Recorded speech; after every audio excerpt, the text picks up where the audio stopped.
वाहेगुरु इक ओंकार सतनाम करता पुरख निरभौ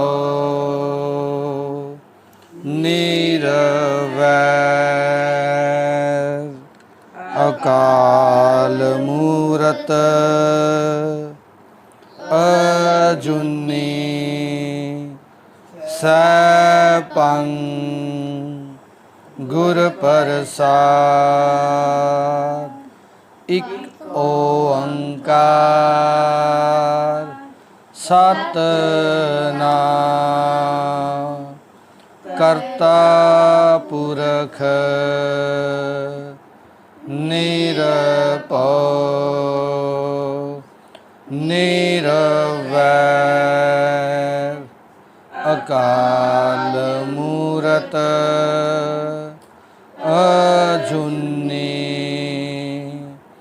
सैभं गुर प्रसाद।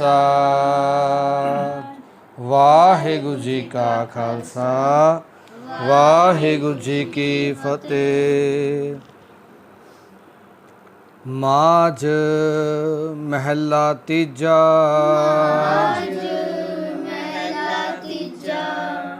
इको आप फिरै परछन्ना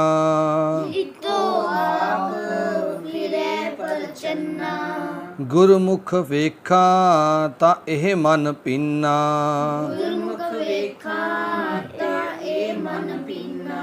तृष्णा तज सहज सुख पाया एको मन वसावनिया हों वारी जियो वारी इक स्यों चित लावनिया गुरमति मन इकत कर आया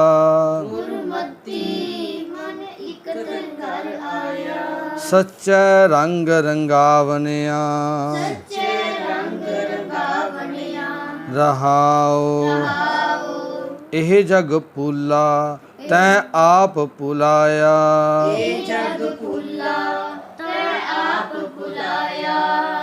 इक विसार दूजै लोभाया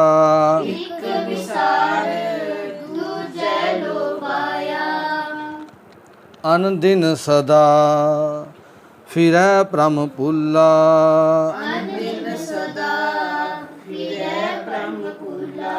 बिन नावै दुख पावनिया जो रंग राते कर्म विदाते गुर सेवा ते जुग चारे जाते जिसनो आप दे वडियाई हर कै नाम समावनिया माया मोह हर चेतै नाही जमपुर बद्दा दुख सहाही अन्ना बोला किछ नदर न आवै मन मुख पाप पचावनिया इक रंग राते जो तुद आप लिवलाए पाए भगत तेरै मन पाए सतगुर सेवन सदा सुख दाता सब इच्छा आप पूजावनिया हर जियो तेरी सदा शरनाई ਆਪੇ ਬਖਸ਼ੇ ਦੇ ਵਡਿਆਈ ਆਪੇ ਬਖਸ਼ੇ ਦੇ ਵਡਿਆਈ ਜਮ ਕਾਲ ਤਿਸ ਨੇੜ ਨ ਆਵੈ ਜਮ ਕਾਲ ਤਿਸ ਨੇੜ ਨ ਆਵੈ ਜੋ ਹਰ ਹਰ ਨਾਮ ਧਿਆਵਨਿਆ ਜੋ ਹਰ ਹਰ ਨਾਮ ਧਿਆਵਣਿਆ ਅਨ ਦਿਨ ਰਾਤੇ ਜੋ ਹਰ ਪਾਏ ਅਨ ਦਿਨ ਰਾਤੇ ਜੋ ਹਰ ਪਾਏ ਮੇਰੇ ਪ੍ਰਭ ਮੇਲੇ ਮੇਲ ਮਿਲਾਏ ਮੇਰੇ ਪ੍ਰਭ ਮੇਲੇ ਮੇਲ ਮਿਲਾਏ ਸਦਾ ਸਦਾ ਸੱਚੇ ਤੇਰੀ ਸ਼ਰਨਾਈ ਸਦਾ ਸਦਾ ਸੱਚੇ ਤੇਰੀ ਸ਼ਰਨਾਈ ਤੂੰ ਆਪੇ ਸੱਚ ਬੁਝਾਵਨਿਆ ਤੂੰ ਆਪੇ ਸੱਚ ਬੁਝਾਵਨਿਆ ਜਿਨ ਸੱਚ ਜਾਤਾ ਸੇ ਸੱਚ ਸਮਾਣੇ ਜਿਨ ਸੱਚ ਜਾਤਾ ਸੇ ਸੱਚ ਸਮਾਣੇ ਹਰ ਗੁਣ ਗਾਵੈ ਸੱਚ ਵਖਾਣੇ ਹਰ ਗੁਣ ਗਾਵੇ ਸੱਚ ਵਖਾਣੇ ਨਾਨਕ ਨਾਮ ਰਤੇ ਬੈਰਾਗੀ ਨਾਨਕ ਨਾਮ ਰਤੇ ਬੈਰਾਗੀ ਨਿਜ ਕਰ ਤਾੜੀ ਲਾਵਨਿਆ ਨਿਜ ਕਰ ਤਾੜੀ ਲਾਵਨਿਆ ਵਾਹਿਗੁਰੂ ਜੀ ਕਾ ਖਾਲਸਾ ਵਾਹਿਗੁਰੂ ਜੀ ਕੀ ਫਤਿਹ।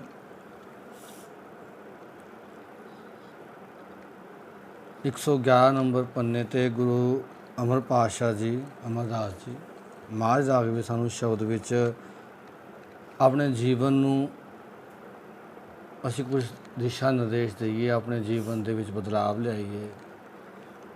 ਉਹੀ ਜ਼ਿੰਦਗੀ ਅਸੀਂ ਜੋ ਸਾਰੇ ਜੀ ਰਹੇ ਨੇ, ਜਿਸ ਤਰੀਕੇ ਨਾਲ ਸਾਰਿਆਂ ਦੇ ਘਰਾਂ ਦਾ ਮਾਹੌਲ ਹੈ, ਅਸੀਂ ਵੀ ਆਪਣੇ ਆਪ ਨੂੰ ਉੱਦਾਂ ਦਾ ਹੀ ਬਣਾ ਰੱਖਿਆ। ਅਸੀਂ ਵੀ ਸਾਰੇ ਉਹੀ ਕਾਰਜ ਕਰੀ ਜਾਂਦੇ ਜੋ ਬਾਕੀ ਕਰੀ ਜਾਂਦੇ ਨੇ। ਮਤਲਬ ਕਿ ਸਾਡੀ ਪੜ੍ਹਾਈ ਸਾਡੇ ਕੰਮਾਂ ਕਾਰਾਂ ਸਾਨੂੰ ਦਿਖ ਨਹੀਂ ਰਹੀ। ਇੱਕ ਵਿਅਕਤੀ ਡਾਕਟਰ ਬਣਿਆ ਪੜ੍ਹ ਲਿਖ ਕੇ, ਤਾਂ ਉਹਦੀ ਪੜ੍ਹਾਈ ਡਾਕਟਰੀ ਰੂਪ 'ਚ ਦਿਖਣੀ ਚਾਹੀਦੀ ਹੈ ਨਾ, ਵੀ ਲੋਕਾਂ ਦਾ ਇਲਾਜ ਕਰ ਰਿਹਾ।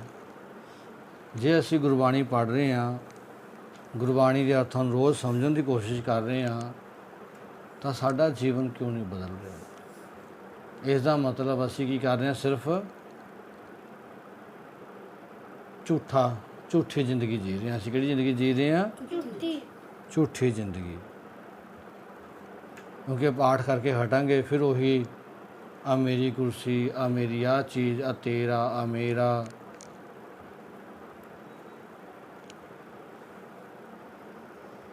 ਮਤਲਬ ਪੂਰੇ ਦਿਨ ਦੇ ਵਿੱਚ ਜੇ ਆਪਾਂ ਆਪਣੀ ਗੱਲ ਕਰੀਏ, ਕਿਸੇ ਦੇ ਵੀ ਮੂੰਹ ਦੇ ਵਿੱਚੋਂ ਆਪਾਂ ਕੋਈ ਗੱਲ ਇਹੋ ਜਿਹੀ ਸੁਣਦੇ ਹਾਂ ਕਿ ਮੈਂ ਕੋਈ ਜ਼ਿੰਦਗੀ ਦਾ ਉਦੇਸ਼ ਬਣਾ ਕੇ ਹੁਣ ਜੀਵਨ ਜੀਣਾ ਹੈ, ਸੁਣਦੇ ਹਾਂ ਆਪਾਂ।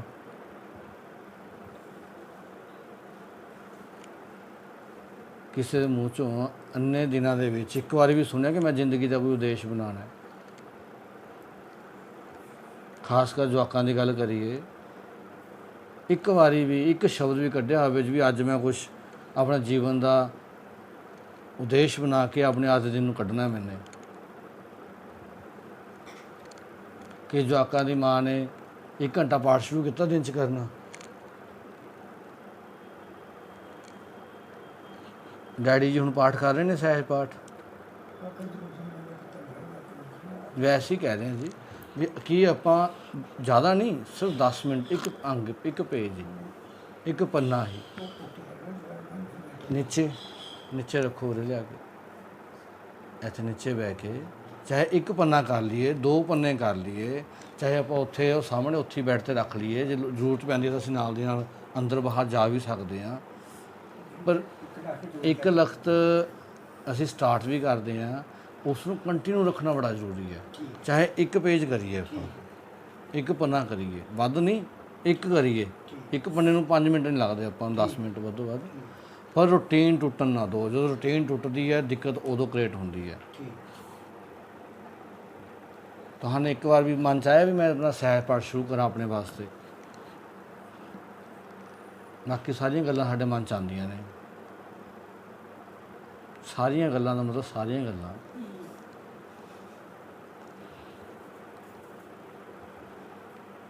ਤੁਹਾਡਾ ਸਹਿਜ ਪਾਠ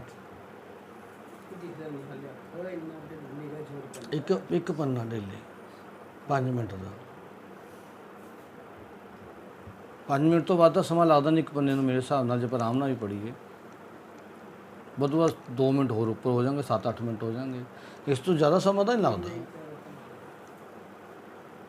ਕਿ ਬੱਚਿਆਂ ਨੇ ਸਹਿਜ ਮਨ ਦੇ ਵਿੱਚ ਇੱਕ ਇੱਛਾ ਪੈਦਾ ਹੋਈ ਸਹਿਜ ਪਾਠ ਕਰਨ ਦੀ ਆਪਣਾ ਸਿਰਫ ਇੱਕ ਪੰਨਾ। ਆਪਾਂ ਜ਼ਿਆਦਾ ਵੀ ਗੱਲ ਨਹੀਂ ਕਰਾਂਗੇ ਡਿਸਕਸ ਵੀ ਬਹੁਤ ਕਰਨਾ ਹੈ ਜੀ ਆਪਾਂ ਨੇ ਅੱਜ ਅੱਧਾ ਘੰਟਾ ਬੈਠਾ ਰਹਿਣਾ, ਘੰਟਾ ਨਹੀਂ। ਕਿ ਅੰਦਰੋਂ ਕੋਈ ਪੈਦਾ ਹੋਈ ਚੰਗਿਆਰੀ ਕਿ ਮੈਂ ਸਹਿਜ ਪਾਠ ਕਰਨਾ। ਜਦੋਂ ਆਪਾਂ ਉੱਥੇ ਮਲੇਰਕੋਟਲੇ ਰਹਿੰਦੇ ਸੀਗੇ, ਉਹ ਦੇਖੋ ਗੁਰਦੁਆਰਿਆਂ ਜਿਹੜੇ ਜਵਾਕ ਸੀਗੇ ਉਹ ਤੀਜੀ ਚੌਥੀ ਪੰਜਵੀਂ 'ਚ ਪੜ੍ਹਦੇ ਸੀ ਉਸ ਟਾਈਮ। ਅਸੀਂ ਉਹਨਾਂ ਨੇ ਉਹਨਾਂ ਨੇ ਸਹਿਜ ਪਾਠ ਸ਼ੁਰੂ ਕਰ ਰੱਖੇ ਸੀ ਉਸ ਟਾਈਮ ਵੀ, ਮੈਨੂੰ ਅੱਜ ਵੀ ਯਾਦ ਨੇ ਗੱਲਾਂ ਉਹਨਾਂ ਦੀਆਂ। ਮੈਂ ਇੱਕ ਦਿਨ ਉਹਨਾਂ ਦੀ ਪੋਥੀ 'ਚੋਂ ਪਾਠ ਕਰਨ ਲੱਗ ਗਿਆ। ਗੁਰਦੁਆਰੇ ਦੇ ਬੈਕ ਸਾਈਡ 'ਤੇ ਇੱਕ ਜਗ੍ਹਾ ਸੀ, ਮੈਨੂੰ ਕਮਰਾ ਹਲਕਾ ਜਿਹਾ ਯਾਦ ਹੈ। ਉਹਨਾਂ ਨੇ ਮੈਨੂੰ ਹਟਾ ਤਾ, ਕਹਿੰਦੇ ਤੂੰ ਗਲਤ ਪਾਠ ਕਰ ਦੇਂਗਾ, ਸਾਡਾ ਪਾਠ ਖਰਾਬ ਹੋ ਜਾਊਗਾ। ਨਾਲੇ ਹੁਣ ਤੀਜੀ ਚੌਥੀ ਵਾਲੇ ਬੱਚੇ ਕਿੱਡੇ ਚੌਥੀ ਦੀ ਕਲਾਸ ਦੀ ਗੱਲ ਹੋਊਗੀ। ਆਪਾਂ ਸੈਂਸ ਦੀ ਗੱਲ ਕਰ ਰਹੇ ਹਾਂ, ਆਪਣੀ ਸੋਚ ਦੀ ਗੱਲ ਕਰ ਰਹੇ ਹਾਂ। ਮੇਰੇ ਨਾਲੇ ਵੀ ਕਲਾਸ 'ਚ ਪੜ੍ਹਦੇ ਸੀ ਸਕੂਲ 'ਚ, ਉਹ ਮੇਰੇ ਨਾਲੇ, ਤਾਂ ਹੀ ਚਲੋ ਉਹਨਾਂ ਨਾਲ ਬੈਠੇ ਰਹਿੰਦੇ ਸੀਗੇ। ਪਰ ਉਹਨੇ ਕਹਿੰਦੇ ਨਹੀਂ ਤੈਨੇ ਪਾਠ ਗਲਤ ਕੀਤਾ, ਉਹ ਅਸੀਂ ਦੁਬਾਰਾ ਕਰਾਂਗੇ। ਜਿੰਨੇ ਤੈਨੇ 2-3 ਉਹ ਛੋਟੀ ਜਿਹੀ ਪੋਥੀ ਸੀ ਐਡੀ ਕੁ, ਮਤਲਬ ਚੌਥੀ ਕਲਾਸ ਦੇ ਬੱਚੇ ਦੇ ਮਨ ਦੇ ਵਿੱਚ ਇੱਛਾ ਸੀ ਉਹਨਾਂ ਦੇ ਪਾਠ ਕਰਨ ਦੀ, ਅਸੀਂ ਆਪਣਾ ਪਾਠ ਕਰ ਰਹੇ ਹਾਂ। ਅਤੇ ਮੈਂ ਆਪਣੇ ਬਚਪਨ ਦੀ ਹੁਣ ਗੱਲ ਦੱਸ ਰਿਹਾ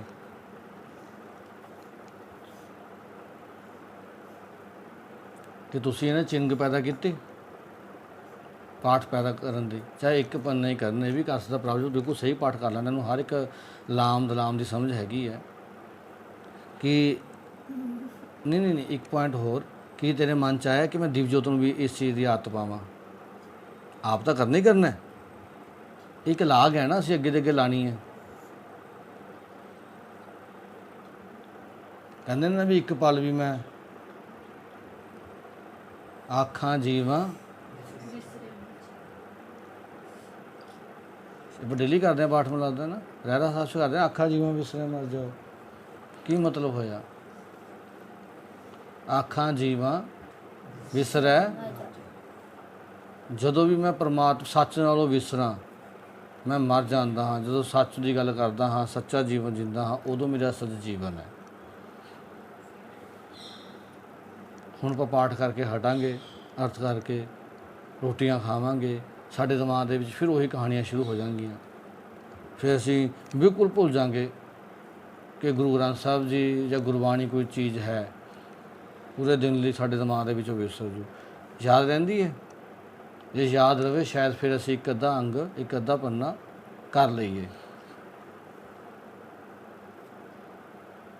ਆਪਣੇ ਸਹਿਜ ਪਾਠ ਸਟਾਰਟ ਕਰੋ। ਸਹਿਜ ਪਾਠ ਕਰਕੇ ਫਿਰ ਪਿਆਰ ਪੈਦਾ ਹੋਊਗਾ, ਥੋੜ੍ਹਾ ਪਿਆਰ ਪੈਦਾ ਹੋਣਾ ਸਟਾਰਟ ਹੋਊਗਾ। ਬਦਲਾਵ ਤਾਂ ਹੀ ਆਉਣਗੇ ਜਦੋਂ ਕੁਛ ਕੰਮ ਅਸੀਂ ਸਟਾਰਟ ਕਰਾਂਗੇ। 8ਵੀਂ ਕਲਾਸ ਹੋ ਗਿਆ ਬੇਟਾ ਤੂੰ, ਇਹ ਵੀ 8ਵੀਂ ਵੀ ਨਿਕਲਦੀ ਜਾ ਰਹੀ ਹੈ। ਮਈ ਨਿਕਲ ਗਿਆ, ਜੂਨ ਸਟਾਰਟ ਹੋ ਗਿਆ। ਕਹਿਣ ਦਾ ਮਤਲਬ ਜੂਨ ਨਿਕਲ ਗਿਆ ਤਾਂ ਤੀਜਾ ਹਿੱਸਾ, ਚੌਥਾ ਹਿੱਸਾ ਖਤਮ ਹੋ ਗਿਆ ਸਾਲ ਦਾ। ਹਜੇ ਤੱਕ ਤੁਸੀਂ ਜੋ ਆਪਣਾ ਕੋਈ ਲਕਸ਼ ਕ੍ਰੀਏਟ ਨਹੀਂ ਕਰ ਪਾਏ ਕਿ ਮੈਂ ਕਰਨਾ ਕੀ ਹੈ। ਹਜੇ ਸਿਰਫ ਮੇਰੇ ਸੁਪਨਿਆਂ ਦੇ ਵਿੱਚ ਆਪਣੇ ਸੁਪਨੇ ਤੁਸੀਂ ਕ੍ਰੀਏਟ ਕਰ ਰੱਖੇ ਨੇ। ਜੇ ਮੈਂ ਕਹਿੰਦਾ ਪੁੱਤ ਆਹ ਕਰ ਲਵਾਂਗੇ, ਠੀਕ ਹੈ ਪਾਪਾ ਮੈਂ ਇਹ ਪੜ੍ਹ ਲੂੰਗੀ। ਆਪਣਾ ਕੋਈ ਲਕਸ਼ ਬਣਾਓ ਜ਼ਿੰਦਗੀ ਦੇ ਵਿੱਚ। ਤੁਹਾਡਾ ਵੀ ਤਾਂ ਕੁਛ ਆਪਣਾ ਉਦੇਸ਼ ਹੋਣਾ ਚਾਹੀਦਾ ਜੀਵਨ 'ਚ, ਕੁਛ ਕਰਨ ਦਾ, ਬਣਨ ਦਾ। ਫਿਰ ਉਹਨਾਂ ਰਾਹਾਂ ਦੇ ਉੱਪਰ ਸਟੱਡੀ ਸਟਾਰਟ ਕਰੀਏ, ਸੱਚ ਨਾਲ ਖੜਨ ਦੀ ਆਦਤ ਪਾਈਏ, ਸੱਚਾ ਜੀਵਨ ਹੈ। ਇਹ ਇਸ ਟਾਈਮ ਝੂਠਾ ਜੀਵਨ ਹੈ। ਜਦ ਅਸੀਂ ਕਿਸੇ ਦੀਆਂ ਗੱਲਾਂ ਦੇ ਉੱਪਰ ਜ਼ਿੰਦਗੀ ਜੀਂਦੇ ਹਾਂ, ਉਹ ਕਿਹੜੀ ਜ਼ਿੰਦਗੀ ਹੁੰਦੀ ਹੈ? ਝੂਠੀ। ਕਿਉਂਕਿ ਉਹ ਅੰਦਰੋਂ ਨਹੀਂ ਕਰਦੀ ਹੁੰਦੀ, ਬਾਹਰੋਂ ਕਰਦੇ ਹੁੰਦੇ ਆ। ਮੰਨ ਲਓ ਮੈਂ ਗਰਾਊਂਡ ਕੰਮ 5 ਗੇੜੇ ਲਾਣੇ ਨੇ, ਤੁਸੀਂ ਮੇਰੇ ਕਹੇ 5 ਗੇੜੇ ਲਾ ਵੀ ਦਿਓ ਚਾਹੇ, ਪਰ ਉਹ ਝੂਠੇ ਹੋਣਗੇ, ਅੰਦਰੋਂ ਮਨ ਨਹੀਂ ਕਰ ਰਿਹਾ ਹੋਊਗਾ। ਸੱਚ ਉਦੋਂ ਹੋ ਜੋ ਥੋੜ੍ਹਾ ਮਨ ਕਰ ਰਿਹਾ ਹੋਊਗੀ, 5 ਨਹੀਂ, ਅੱਜ ਮੈਂ 6 ਲਾਣੇ ਨੇ। ਇਹਦਾ ਉਦਾਹਰਨ ਹੈ, ਮਤਲਬ ਕਿ ਜਿਵੇਂ ਸਵੇਰ ਉੱਠ ਕੇ ਕਹਿੰਦੇ ਪੁੱਤ ਘਰ ਦੀ ਸਫਾਈ ਕਰੋ, ਬੱਚੇ ਉੱਠਦੇ ਨੇ ਔਖੇ ਸੌਖੇ ਜੋ ਉਠਾਉਣਾ ਪੈਂਦਾ ਧੱਕੇ ਨਾਲ, ਠੀਕ ਹੈ, ਘਰ ਦੇ ਕੰਮ ਕਰਨ ਵਾਸਤੇ, ਚਾਹੇ ਮੁੰਡਾ ਚਾਹੇ ਕੁੜੀ ਹੈ, ਗੱਲ ਉਹ ਨਹੀਂ ਹੋ ਰਹੀ। ਬੜੇ ਅੱਕ ਜਾਂਦੇ ਆ, ਥੱਕ ਜਾਂਦੇ ਆ, ਉਹ ਝੂਠੀ ਜਿਹੀ ਜ਼ਿੰਦਗੀ ਹੈ। ਜਦੋਂ ਸੱਚੀ ਜ਼ਿੰਦਗੀ ਹੋਊਗੀ, ਸੱਚ ਨਾਲ ਸਮਾਵਾਂਗੇ, ਫਿਰ ਮਨ ਆਪ ਕਰੂਗਾ ਕਿ ਮੈਂ ਕੁਛ ਕਾਰਜ ਕਰਨੇ ਨੇ। ਉਹ ਆਪਣੇ ਸਮੇਂ ਨੂੰ ਬਰਬਾਦੀ ਵੱਲ ਨਹੀਂ ਲੈ ਕੇ ਜਾਊਗਾ, ਉਹ ਸਮੇਂ ਦੀ ਕਦਰ ਕਰੂਗਾ। ਜਿਵੇਂ ਹੁਣ ਪ੍ਰਭਜੋਤ ਦਾ ਮਨ ਕਰਦਾ, ਮੰਨ ਲਓ ਜਿਵੇਂ ਮੇਰੇ ਨਾਲ ਮਿੱਟੀ ਪਾਉਣ ਦਾ, ਤਾਂ ਕਿੰਨੇ ਮਨ ਨਾਲ ਪਾਈ ਗਿਆ ਗੱਲ, ਕਿਉਂਕਿ ਇਹਦਾ ਮਨ ਕਰ ਰਿਹਾ ਸੀ, ਅੰਦਰੋਂ ਵੀ ਮਨ ਕਰ ਰਿਹਾ ਸੀਗਾ, ਥਕਾਵਟ ਨਹੀਂ ਮਹਿਸੂਸ ਹੁੰਦੀ।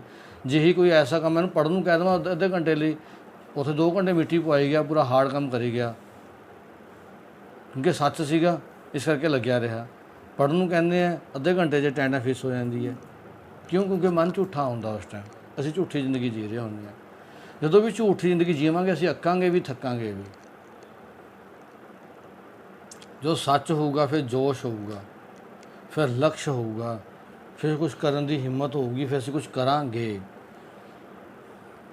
ਤਾਂ ਆਪਣੇ ਆਪਣੀ ਜਦੋਂ ਵੀ ਕੁਝ ਪੜ੍ਹਨ ਦਾ ਮਨ ਨਾ ਕਰੇ, ਸਮਝੋ ਅਸੀਂ ਕਿ ਪੜ੍ਹਾਈ ਵਾਸਤੇ ਝੂਠਾ ਜੀਵਨ ਜੀ ਰਹੇ ਹਾਂ, ਆਪਣਾ ਜੀਵਨ ਨੂੰ ਝੂਠਾ ਬਣਾ ਰਹੇ ਹਾਂ। ਅਸੀਂ ਕੁਝ ਚੰਗੇ ਕੰਮ ਕਰਨ ਦਾ ਜੀਵਨ ਨਾ ਬਣੇ, ਗੁਰਬਾਣੀ ਪੜ੍ਹਨ ਨੂੰ ਚਿੱਤ ਨਾ ਕਰੇ ਸਾਡਾ, ਤਾਂ ਸਮਝੋ ਜੀਵਨ ਝੂਠ ਸੇ ਗੁਜ਼ਰਨ ਦੀ ਅਸੀਂ ਮਨ ਸਾਡਾ ਕਹਿ ਰਿਹਾ ਵੀ ਤੂੰ ਝੂਠੀ ਜ਼ਿੰਦਗੀ ਜੀ, ਸੱਚ ਵੱਲ ਨਾ ਜੁੜ। ਹੁਣ ਇਹੀ ਗੁਰੂ ਅਮਰ ਪਾਤਸ਼ਾਹ ਸਾਨੂੰ ਇੱਕ ਇੱਕ ਪੰਕਤੀ ਵਿੱਚ ਸਿਖਾਉਣਗੇ, ਦੱਸਣਗੇ ਗੱਲਾਂ, ਅਤੇ ਆਪਾਂ ਆਪਣੇ ਵੱਲੋਂ ਗੱਲ ਨਹੀਂ ਕਰ ਰਹੇ, ਇਹ ਪ੍ਰੈਕਟੀਕਲ ਗੱਲਾਂ ਗੁਰੂ ਜੀ ਸਾਨੂੰ ਦੱਸ ਰਹੇ ਨੇ। ਹੁਣ ਸਮਝਣੀਆਂ ਅਸੀਂ ਨੇ। ਇੱਕੋ ਆਪ ਫਿਰੈ ਪਰਛੰਨਾ। ਇੱਕੋ ਪਰਛੰਨਾ ਦਾ ਮਤਲਬ ਜੀ ਢਕਿਆ ਹੋਇਆ। ਪਰਛੰਨਾ ਦਾ ਮਤਲਬ ਜੀ, ਗੁਰੂ ਜੀ ਕਹਿੰਦੇ ਦ੍ਰਿਸ਼ਟਮਾਨ ਜਗਤ ਰੂਪ ਪਰਦੇ ਵਿੱਚ ਢਕਿਆ ਹੋਇਆ ਪਰਮਾਤਮਾ ਆਪ ਹੀ ਆਪ ਸਾਰੇ ਜਗਤ ਵਿੱਚ ਵਿਚਰ ਰਿਹਾ ਹੈ। ਮਤਲਬ ਕਿ ਹਰ ਇੱਕ ਚੀਜ਼ ਦੇ ਵਿੱਚ ਢਕਿਆ ਹੋਇਆ ਦਾ ਮਤਲਬ ਕਿ ਹਰ ਇੱਕ ਚੀਜ਼ ਉਹ ਸਮਾਇਆ ਹੋਇਆ ਵਾ, ਦਿਖ ਨਹੀਂ ਰਿਹਾ, ਪਰ ਹਰ ਇੱਕ ਚੀਜ਼ 'ਚ ਉਹ ਖੁਦ ਹੀ ਵਿਚਰ ਰਿਹਾ ਹੈ, ਵਿੱਚ ਉਹੀ ਚੱਲ ਰਿਹਾ ਹੈ। ਗੁਰਮੁਖ ਵੇਖਾਂ ਤਾਂ ਇਹ ਮਨ ਪੀਨਾ। ਜਿਨ੍ਹਾਂ ਬੰਦਿਆਂ ਨੇ ਗੁਰੂ ਦੀ ਸ਼ਰਨ ਪੈ ਕੇ, ਗੁਰੂ ਦੀ ਸ਼ਰਨ ਪੈਣ ਦਾ ਮਤਲਬ ਗੁਰੂ ਦੀ ਸ਼ਬਦ ਦੇ ਵਿਚਾਰ ਵਿੱਚੋਂ ਗੱਲਾਂ ਨੂੰ ਸਮਝ ਕੇ ਉਸ ਗੁਪਤ ਪ੍ਰਭੂ ਨੂੰ ਜਦੋਂ ਵੇਖ ਲਿਆ, ਜਿਹੜਾ ਗੁਪਤ ਹੈ ਨਾ, ਦਿਖਦਾ ਨਹੀਂ ਕਿਸੇ ਨੂੰ, ਇੰਦਰੀਆਂ ਦੀ ਪਹੁੰਚ ਤੋਂ ਪਰੇ ਹੈ, ਅਗੰਮ ਹੈ, ਬੇਅੰਤ ਹੈ, ਪਰ ਗੁਰੂ ਦੀਆਂ ਸਿੱਖਿਆਵਾਂ ਨਾਲ ਮਹਿਸੂਸ ਕਰ ਲਿਆ। ਵੇਖ ਲਿਆ ਦਾ ਮਤਲਬ ਮਹਿਸੂਸ ਕਰ ਲਿਆ, ਇੱਕਮਿਕ ਹੋ ਗਏ, ਬਿਲਕੁਲ ਦਿਖਣਾ ਸ਼ੁਰੂ ਹੋ ਗਿਆ ਵੀ ਹਾਂ ਵਾਕਈ ਤੂੰ ਹੀ ਹੈ। ਤਦੋਂ ਉਹਨਾਂ ਦੇ ਮਨ ਵਿੱਚ ਪ੍ਰੇਮ ਰਸ ਵਿੱਚ ਭਿੱਜ ਜਾਂਦਾ ਹੈ। ਮਨ ਵਿੱਚ ਕੀ ਪੈਦਾ ਹੋ ਜਾਂਦਾ ਹੈ? ਪ੍ਰੇਮ ਪੈਦਾ ਹੋ ਜਾਂਦਾ। ਜਦੋਂ ਸਾਨੂੰ ਜੀਵਨ ਵਿੱਚ ਕਿਸੇ ਵੀ ਚੀਜ਼ ਵਿੱਚੋਂ ਸੱਚਮੁੱਚ ਮਨ ਸਾਡਾ ਇਹ ਹੋ ਜਾਊ ਵਾਕਈ ਇਹ ਚੀਜ਼ ਸਹੀ ਹੈ, ਤਾਂ ਸਾਡਾ ਮਨ ਉਹੀ ਕਾਰਜ ਕਰਨੇ ਸ਼ੁਰੂ ਕਰ ਦਿੰਦਾ ਹੈ। ਇਹ ਮਨ ਭਿੰਨਾ। ਭਿੰਨਾ ਦਾ ਮਤਲਬ ਮਜ਼ਾ ਆਉਣ ਲੱਗਿਆ, ਰਸ ਆਉਣ ਲੱਗ ਗਿਆ। ਭਿੰਨ ਬਣਾਉਂਦੇ ਨੇ ਨਾ ਉਹ ਭੰਵਰੇ ਫੁੱਲਾਂ ਦੇ ਉੱਪਰ, ਕਹਿੰਦਾ ਰਸ ਆਉਂਦਾ ਉਹਨਾਂ ਦੇ ਆਲੇ ਦੁਆਲੇ। ਤ੍ਰਿਸ਼ਨਾ ਤਜ ਸਹਿਜ ਸੁਖ ਪਾਇਆ। ਉਹ ਆਪਣੇ ਮਨ ਵਿੱਚੋਂ ਤ੍ਰਿਸ਼ਨਾਵਾਂ ਦੀ ਪਹੁੰਚ ਨੂੰ ਛੱਡ ਦਿੰਦੇ ਨੇ। ਤ੍ਰਿਸ਼ਨਾ ਮਤਲਬ ਭੜਕਨਾਵਾਂ, ਮਨ ਭੜਕੀ ਜਾਂਦਾ ਹੈ, ਸੁੱਖ ਕਿਤੇ ਨਹੀਂ ਮਿਲਦਾ। ਮਨ ਜਿੱਥੇ ਮਰਜੀ ਜਾਂਦਾ ਹੈ, ਫਿਰ ਨਿੰਦਿਆ ਚੁਗਲੀ ਹੀ ਗ੍ਰਹਿਣ ਕਰਦਾ। ਜਿੱਥੇ ਵੀ ਬੈਠਦੇ ਹਾਂ, ਜਾਂਦੇ ਹਾਂ, ਰੋਂਦੇ ਹਾਂ, ਰਹਿੰਦੇ ਹਾਂ, ਸਹਿੰਦੇ ਹਾਂ, ਮਨ ਨੂੰ ਚੈਨ ਕਿਤੇ ਵੀ ਨਹੀਂ ਆਉਂਦਾ ਹੈਗਾ। ਸਹਿਜ ਸੁਖ ਪਾਇਆ, ਪਰ ਜੋ ਗੁਰੂ ਦੇ ਅਨੁਸਾਰ ਹੈ ਜੀਵਨ ਦੇ ਵਿੱਚ ਰਸਤੇ ਮਿਲ ਜਾਂਦੇ ਨੇ, ਤ੍ਰਿਸ਼ਨਾ ਸਾਡੀ ਖਤਮ ਹੋ ਜਾਂਦੀ ਹੈ। ਸਾਨੂੰ ਹਰ ਇੱਕ ਜਗ੍ਹਾ 'ਤੇ ਹੀ ਕੀ ਆਉਣ ਲੱਗ ਜਾਂਦਾ ਹੈ? ਆਨੰਦ ਆਉਣ ਲੱਗ ਜਾਂਦਾ, ਸੁੱਖ ਮਹਿਸੂਸ ਹੁੰਦਾ ਹੈ। ਏਕੋ ਮਨ ਵਸਾਵਨਿਆ, ਕਿਉਂਕਿ ਮਨ ਵਿੱਚ ਸਿਰਫ ਕੌਣ ਵਸਿਆ ਹੁੰਦਾ ਹੈ? ਏਕੋ ਹੀ, ਇੱਕ ਹੀ ਸੱਚ ਹੀ ਵਸਿਆ ਹੁੰਦਾ ਹੈ। ਉਹ ਪਰਮ ਪਿਤਾ ਪਰਮਾਤਮਾ ਦੀ ਪਹਿਚਾਣ ਵਸੀ ਹੁੰਦੀ ਹੈ। ਹੋਂ ਵਾਰੀ ਜੀਉ ਵਾਰੀ ਇੱਕ ਸਿਉ ਚਿਤ ਲਾਵਨਿਆ। ਗੁਰੂ ਜੀ ਕਹਿੰਦੇ ਮੈਂ ਵਾਰੀ ਜਾਂਦਾ ਹਾਂ, ਮੇਰਾ ਜੀਓ ਵਾਰੀ ਜਾਂਦਾ ਹੈ। ਕਿਸ ਤੋਂ ਵਾਰੀ ਜਾਂਦਾ ਹੈ ਜੀ? ਇੱਕ ਸਿਉ ਚਿਤ ਲਾਵਨਿਆ, ਜਿਹੜੇ ਇੱਕ ਨਾਲ ਚਿੱਤ ਲਗਾਉਂਦੇ ਨੇ। ਗੁਰਮਤੀ ਮਨ ਇਕਤ ਕਰ ਆਇਆ, ਪਰ ਗੁਰੂ ਦੀ ਮੱਤ ਲੈ ਕੇ ਹੀ ਮਨ ਇੱਕ ਦੇ ਵਿੱਚ ਘਰ ਦੇ ਵਿੱਚ ਆਉਂਦਾ, ਇੱਕ ਘਰ 'ਚ ਆਉਂਦਾ, ਨਹੀਂ ਤਾਂ ਘਰ ਘਰ ਭਟਕਦਾ ਰਹਿੰਦਾ, ਥਾਂ ਥਾਂ ਕੀ ਰਹਿੰਦਾ ਹੈ? ਭਟਕਦਾ ਰਹਿੰਦਾ। ਪਰ ਗੁਰੂ ਦੀ ਮੱਤ ਅਨੁਸਾਰ ਹੀ ਆਪਣੇ ਮਨ ਨੂੰ ਦੇਖੋ ਨਾ, ਆਪਾਂ ਸਾਰੇ ਆਪਾਂ ਨੂੰ ਕਿਸੇ ਚੀਜ਼ 'ਚ ਵੀ ਸੁੱਖ ਮਿਲਦਾ। ਆਪਾਂ ਵਧੀਆ ਵਧੀਆ ਖਾ ਲਈਏ ਤਾਂ ਵੀ ਰੋਈ ਜਾਂਦੇ ਹਾਂ। ਸੋਚੀ ਦੇਖੋ, ਆਪਣੇ ਜੀਵਨ ਵੱਲ ਦੇਖੋ ਨਾ, ਆਪਾਂ ਆਪਣੇ ਵੱਲ ਜੀਵਨ ਵੱਲ ਦੇਖਦੇ ਹਾਂ ਸਾਰੇ ਬੰਦੇ। ਆਪਾਂ ਵਧੀਆ ਵਧੀਆ ਕਮਰੇ 'ਚ ਰਹੀਏ ਤਾਂ ਵੀ ਰੋਈ ਜਾਂਦੇ ਹਾਂ, ਆਪਣਾ ਮਨ ਦੁਖੀ। ਆਪਾਂ ਵਧੀਆ ਵਧੀਆ ਨਾਟਕ, ਚੇਟਕ, TV, ਫਲਾਣਾ ਖਾਣਾ ਪੀਣਾ ਖਾਈ ਜਾਂਦੇ ਹਾਂ, ਫਿਰ ਵੀ ਆਪਣਾ ਮਨ ਕੀ ਐਂਡ ਦੇ ਵਿੱਚ ਮੁਰਝਾਇਆ ਹੋਇਆ। ਕੀ ਇਸ 'ਚ ਖੜਾਵ ਆਉਂਦਾ ਕਿ ਸਮਾਂ ਹੀ ਖਿੜਦੇ 'ਚ ਰਵੇ, ਇਹ ਖੜਾਅ 'ਚ ਰਵੇ। ਹੁੰਦਾ 24 ਘੰਟੇ ਖੜਾਅ 'ਚ ਮਨ ਆਪਣਾ, ਦੁਖੀ ਨਹੀਂ ਹੁੰਦਾ ਕਿਸੇ ਵੀ ਗੱਲ ਤੋਂ। 24 ਘੰਟੇ ਖੜਾਅ 'ਚ ਰਹਿਣਾ, ਉਹ ਉਦੋਂ ਹੋ, ਗੁਰੂ ਜੀ ਕਹਿੰਦੇ, ਜਦੋਂ ਇੱਕ ਨਾਲ ਚਿੱਤ ਲੱਗੂਗਾ, ਇੱਕ ਦੇ ਵਿੱਚ ਮਨ ਵਸੂਗਾ। ਫਿਰ ਕਿੱਥੇ ਬੈਠੇ ਹਾਂ, ਕਿੱਧਰ ਬੈਠੇ ਹਾਂ, ਨਹੀਂ, ਫਿਰ ਅਸੀਂ ਇਹ ਦੇਖਾਂਗੇ ਕਿ ਮੈਂ ਬੈਸਟ ਕਿੱਥੋਂ ਲੈ ਸਕਦਾ, ਕਿਉਂਕਿ ਬੈਸਟ ਚੀਜ਼ਾਂ ਤੋਂ ਲੋਕ ਦੂਰ ਹੁੰਦੇ ਨੇ। ਹਮੇਸ਼ਾ ਖਿਆਲ ਰੱਖਿਓ, ਚੰਗੀਆਂ ਚੀਜ਼ਾਂ ਤੋਂ ਲੋਕ ਕਿਉਂ ਹੁੰਦੇ ਨੇ? ਕਿਉਂਕਿ ਚੰਗੀਆਂ ਚੀਜ਼ਾਂ ਲੋਕ ਸੋਚਦੇ ਨੇ ਵੀ ਆਪਣੇ ਮਿਲ ਜਾਣ, ਉਹਨਾਂ ਵਾਸਤੇ ਮਿਹਨਤ ਨਾ ਕਰਨੀ ਪਵੇ, ਪਰ ਮਿਲਦੀਆਂ ਉਹਨਾਂ ਨੂੰ ਜਿਹੜੇ ਮਿਹਨਤ। ਇਸ ਕਰਕੇ ਚੰਗੀਆਂ ਚੀਜ਼ਾਂ ਤੋਂ ਲੋਕ ਦੂਰ ਹੁੰਦੇ ਨੇ। ਸਰੀਰ ਤੰਦਰੁਸਤ ਉਹਦਾ ਹੁੰਦਾ ਜਿਹੜਾ ਮਿਹਨਤ ਕਸਰਤ ਕਰਦਾ ਹੈ। ਪਰ ਕਿੰਨੇ ਕੁ ਲੋਕ ਕਸਰਤ ਕਰਦੇ ਨੇ? ਗਿਣਤੀ ਦੇ ਕਿੰਨੇ ਕੁ ਲੋਕ ਕਰਦੇ ਨੇ? ਜੇ ਲੱਖਾਂ ਦੀ ਗਿਣਤੀ ਕਿੰਨੇ ਕੁ ਲੋਕ ਦੇਖਦੇ ਹਾਂ ਆਪਾਂ। ਵਧੀਆ ਫਲ ਫਰੂਟ ਖਾਣ ਨਾਲ, ਵਧੀਆ ਸਬਜ਼ੀਆਂ ਖਾਣ ਨਾਲ ਸਰੀਰ ਤੰਦਰੁਸਤ ਹੁੰਦਾ। ਕਿੰਨੇ ਕੁ ਬੰਦੇ ਖਾਂਦੇ ਨੇ? ਕਿੰਨੀਆਂ ਸਾਨੂੰ ਸਵਾਦ ਲੱਗਦੀਆਂ ਨੇ ਵਧੀਆ ਚੀਜ਼ਾਂ, ਬਿਨਾਂ ਮਸਾਲੇਦਾਰਾਂ ਤੋਂ, ਮਤਲਬ ਕਿ ਟੇਸਟਾਂ ਤੋਂ। ਤਾਂ ਵਧੀਆ ਜਿਹੜਾ ਖਾਊਗਾ ਉਹੀ ਤੰਦਰੁਸਤ ਰਹੂਗਾ, ਉਹੀ ਸੁਖੀ ਰਹੂਗਾ।